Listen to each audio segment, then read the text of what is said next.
안녕하십니까, 주식공선생입니다. 오늘은 여러분들이 많이 궁금해하시는 단타에 대해서 한번 이야기를 해보도록 하겠습니다.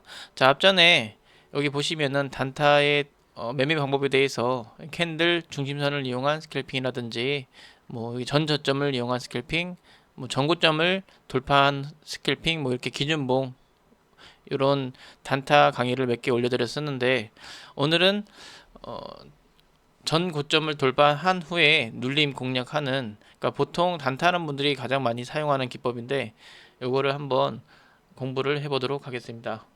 자, 먼저 이제 차트로 돌아가시면은 이렇게 분봉을 여시면은 이렇게 뭐 1분봉, 3분봉, 5분봉, 10분봉 여러 가지가 있는데, 많은 분들이 1분봉을 보느냐, 3분봉을 보느냐, 5분봉을 보느냐 이렇게 이제 물어보시는 분들이 계신데, 이제 분봉마다 역할이 다 다르고 또 이제 수익이라든지 흐름이 조금씩 달라질 수 있어요. 그래서 이제 여러분들이 맞는 것을 자기 자신의 성향에 맞게 이제 고르시면 되고, 어떻게 보면 뭐 1분봉을 보고 매매하는 분과 주봉, 월봉, 이렇게 월봉을 볼 경우는 월을 보기 때문에 조금 시간이 좀 길 수 있고, 그 주봉보다는 또 주봉을 보는 분들은 또 1분봉을 봤을 때는, 또 어떻게 보면 1분봉을 봤을 때는 주봉 보시는 분들에겐 상당히 짧은 기간이 될 수 있겠죠.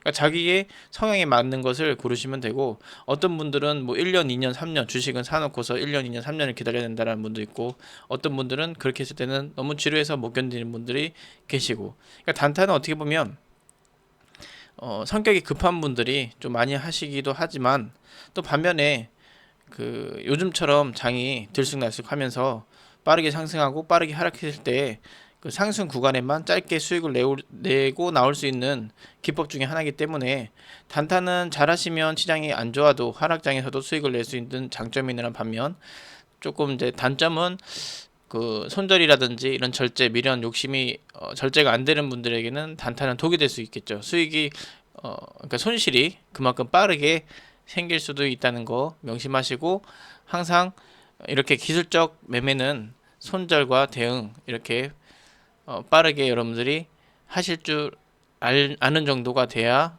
이제 이런 매매를 할 수 있다는 것만 참고하시면 되겠습니다. 자, 그러면 이제 차트로 돌아가서, 자, 일단 보면은 제가 이제 설명 드리고 싶은 거는 손절 가격과 눌림 공략, 그리고 이제 매도를 어느 자리에서 해야 되는지, 이제 이런 것들을 간단하게 오늘은 설명을 해드리도록 하겠습니다.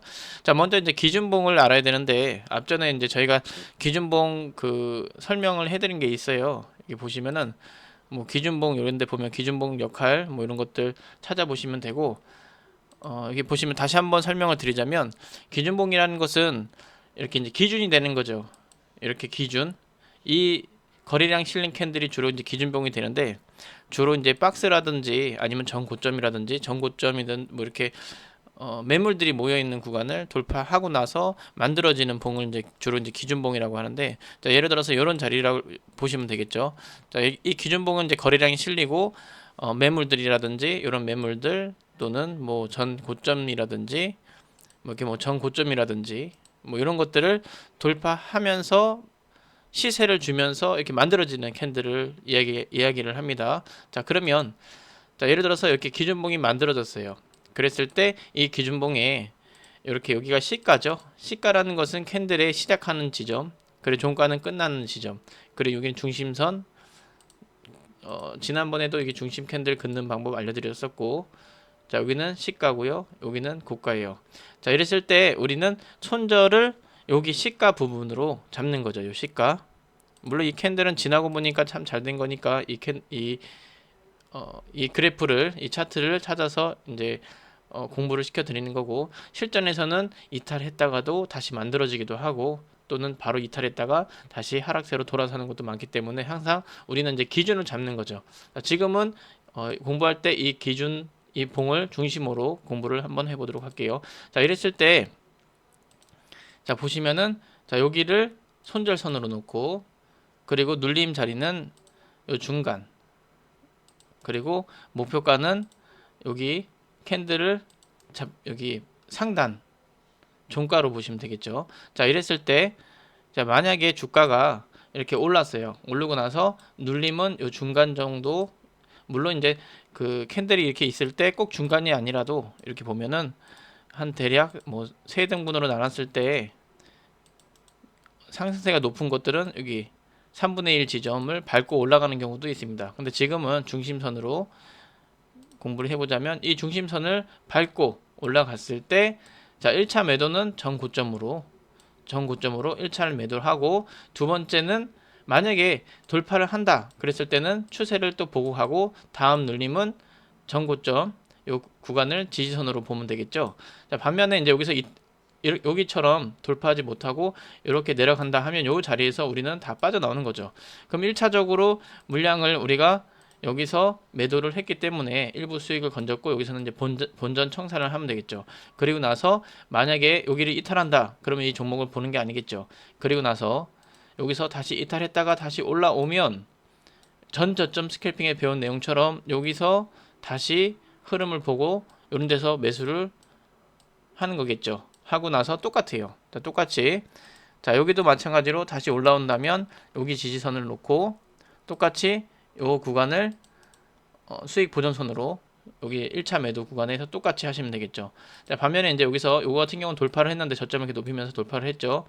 자 이랬을 때 다시 요 구간에서 우리가 기다렸다가 매수를 해볼 수도 있고, 이제 돌파하는 시점, 요 지점에서도 거래량이나 이런 것들을 살펴봐야겠죠. 자 정말로 진짜로 이게 돌파하는 흐름인가 아니면은 맞고 떨어지는 흐름인가를 보셔서, 자 웬만하면 초보자분들은 추격보다는 상승 뒤에 눌림 이런 공략을 하시는 게 좋겠죠. 자 여기서 중요한 거는 항상 우리가 단타는 잘못하면 요 높은 구간이기 때문에 잘못하면 손실이 이렇게 커질 수 있어요, 순식간에. 그렇기 때문에 항상 기준은 뭐 이런 시가가 기준이 되겠다, 또는 뭐 중심선 요 자리를 나는 이탈하면 칼같이 손절을 하겠다, 또는 뭐 상단에서 돌파 후에 나는 상단만 요 흐름만 보고서 하겠다라는 분들, 그러니까 기준은 여러분들이 정하기 나름이고, 자, 지금 같은 경우는 제가 공부 내용은 이 기준봉으로, 이 기준봉의 하단과 중단, 상단 이 세 가지로 나눠서 한 거예요. 자, 반드시 이 자리 이탈하면 손절했다가 다시 또 이렇게 하다가 올라갈 수도 있죠.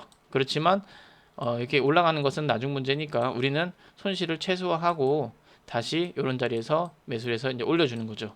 자, 이런 거 참고하시면 되겠고, 자, 다른 구간에서도 한번 살펴보면은, 자, 이 구간에서도 보면은 주가가 요 날은 이제 아침에 갭을 띄었죠. 올리고 나서 이렇게 눌림을 줬는데, 어떻게 보면 이 자리는 이렇게 보면은 아까 이제 설명드린 것처럼 3분의 1 지점에서 눌림을 받았다 보면 되겠죠. 자, 이거 같은 경우는 아침에 이제 저가를 이탈을 했네요. 여기 살짝 이탈을 했지만 짧게 빠른 시간 내에 회복을 하면 이탈한 걸로 보지 않습니다. 자, 이랬을 때는 항상 올라갈 때는 거래량 보고 내려갈 때는 거래량이 줄어드는 거 보고, 올라갈 때는 다시 재차 거래량이 이렇게 붙어서 올라가는지 확인하고, 물론 이제 여기 차트뿐만 아니라 호가라든지 이제 시장 상황들 살펴보시고, 이 종목이 대장주인가 또는 부대장주인가 뭐 이런 것도 살펴보시고, 그날의 주도주인가 또 살펴보시는 게 중요하겠죠. 승률을 높이기 위해서는. 자, 이렇게 보면은 요 종목 같은 경우는 이렇게 상승하고 눌림 주고 강하게 올랐죠. 자, 이러고 나서 뚝 치고 올라가는데 이때는 이제 추세 매매를 하면 되겠죠. 이 추세 깨졌을 때, 자, 요런 자리에서 추세가 깨졌다 하면 여기서 이제 매도를 고려해 보시면 되겠죠. 자, 이렇게 보시면 되겠고, 자, 요 자리를 보시면 요 자리도 마찬가지죠. 자, 요 같은 경우는 주가가 이게 역배열로 이렇게 쭉 빠지고 있다가 이게 돌파를 했는데, 자, 요런 자리에서도 마찬가지로 이런 전고점이라든지, 자, 요런 자리라든지 요런 자리 또는 시가, 요 시가 있죠. 요 시가 요런 자리를 손절로 놓고, 눌림 자리는 중간 지점 놓고, 자, 목표가는 여기 전고점이라든지, 자, 요런 자리나 뭐 앞전에 뭐 돌파하는 요런 박스 구간 있죠. 요런 구간에서, 자, 이 종목은 힘차게 올라갔어요. 자, 내려갔다가 거래 안 싫고 올라갔죠.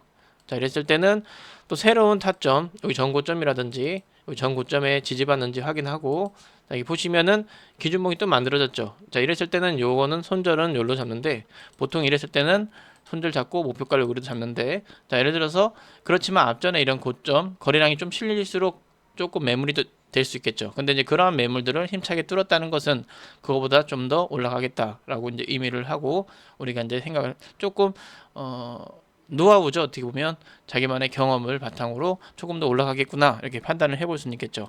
자, 이랬을 때 이 자리를 우리는 수익 보전선이라든지 여기를 중요한 지지선으로 보면 되겠죠. 자, 이때는 굳이 우리가 여기까지 갖고 갈 필요가 없겠죠. 요 밑에까지 손절선까지 갖고 갈 필요 없이 요 자리로 손절을 잡고서 우리가 매매를 해보면 되겠죠. 이런 자리에서.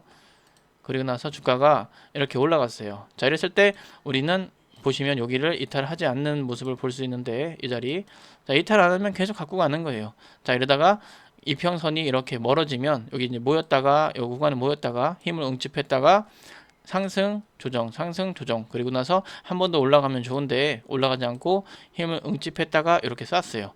자 이랬을 때 항상 보면은 우리가 이제 이평선이 모여있다가 확산이 됐을 때 위로든 아래든 튈 수 있는데 위로 쭉 튀었어요. 이럴 때는 우리가 이제 어느 정도 매도를 해야겠다 뭐 이런 식의 우리가 이제 판단을 해보고 매도 관점에서 보고 다시 만약에 이평선이 이렇게 수렴했을 때 다시 재매수를 하는데 자, 이럴 때 보면은 마찬가지예요. 여기서 놀다가 아래로 떨어질 수 있기 때문에 항상 우리는 무언가 우리가 이제 공부를 통해서 앞전에 이제 뭐 이렇게 이런 차트를 그으면서 어디서 우리가 매수를 해야 되고 어디서 대응을 해야 되는지 이런 거를 좀 살펴볼 필요가 있겠죠.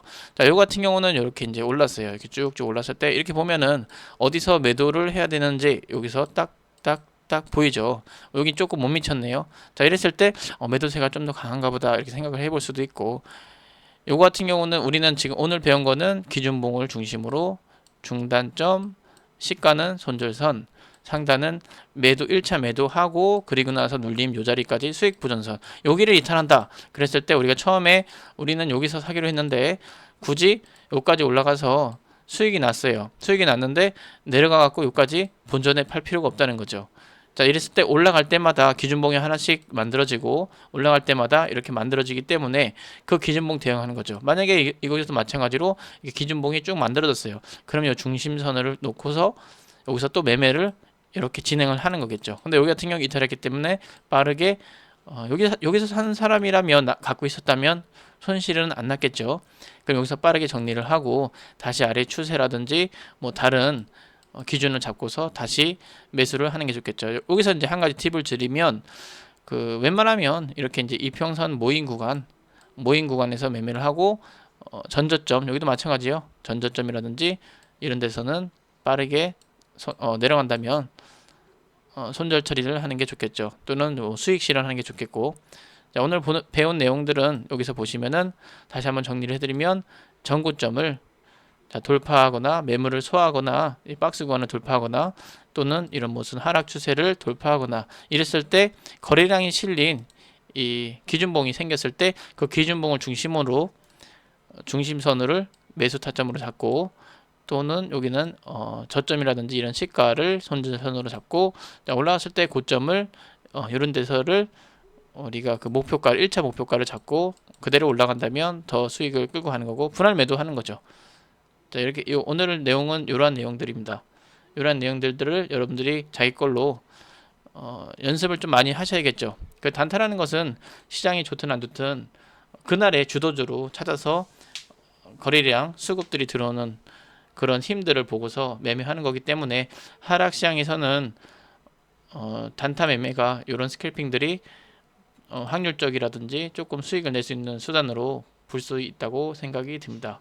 그 대신에 이제 여러분들이 연습을 하지 않고 그냥 막무가내로 그냥 저 사람이 단타를 해서 돈을 많이 벌었대라는 얘기만 듣고 여러분들도 단타 한다고 장중에 이 종목 저 종목 이렇게 매매하시면은 승률이 더 떨어질 수 있어요. 그렇게 어느 정도 확률이 뭐 7, 80% 이상 올랐을 때 이런 매매를 하시는 거를 추천해 드리고 그리고 이제 단타로 10번 1%씩 수익 내서 10% 수익을 냈지만 한 번 손절을 하지 않아서 그 종목이 10% 20% 이렇게 물려 있다면 결과적으로 계좌를 운영하는 방식에 있어서 손실이기 때문에 그러한 점들 우리 개인들이 가장 어려운 구간이죠. 손절이 그러한 구간들을 그러한 내용들을 여러분들이 조금만 기계적으로 매매하실 때 참고하셔서 손절을 꼭 할 손절을 내가 생각했던 기준과 좀 다르게 움직인다면 반드시 손절 대응하거나 또는 다시 한번 이제 설명드리면은 여기 중심선을 이탈했을 때 자 예를 들어서 여기 이탈했을 때 여기서 한번 매수를 했는데 이탈했어요. 그럼 여기까지 추매를 들어갔다가 여기서 만약에 이탈하면 여기서 모든 걸 다 정리해야겠죠. 근데 이제 반면에 이탈하지 않고 이렇게 한번 올라갔다가 떨어질 수도 있죠. 그랬을 때 우리가 여기서 이 구간에서 한번 추매했다면 여기까지 내려와서 또 추매하고 이런 데에서 만약에 우리가 이제 이 자리는 이제 손절선을 기준으로 잡았는데 이 자리에 왔을 때 욕심을 버리고 이렇게 갈 수 있겠지만 만약에 내려갈 수 있다는 거죠. 그렇기 때문에 이 구간에서는 본전이라든지 또는 약수익이라든지 이렇게 수익 빠르게 매매를 하셔서 손실을 최대한 보지 않는 게 단타 매매에서는 핵심이라고 볼 수 있겠습니다. 그러면 또 궁금한 거 있으시면 언제든지 이렇게 댓글이라든지 뭐 쪽지라든지 이렇게 주시면 제가 영상 제작하는 데에 참고를 해보고, 여러분들이 또 구독하요 또 알람 설정 이렇게 좋아요 버튼 눌러주시면 제가 보고 나서 항상 댓글을 보고서 참고를 하도록 하겠습니다. 오늘은 여기까지 하겠습니다. 감사합니다.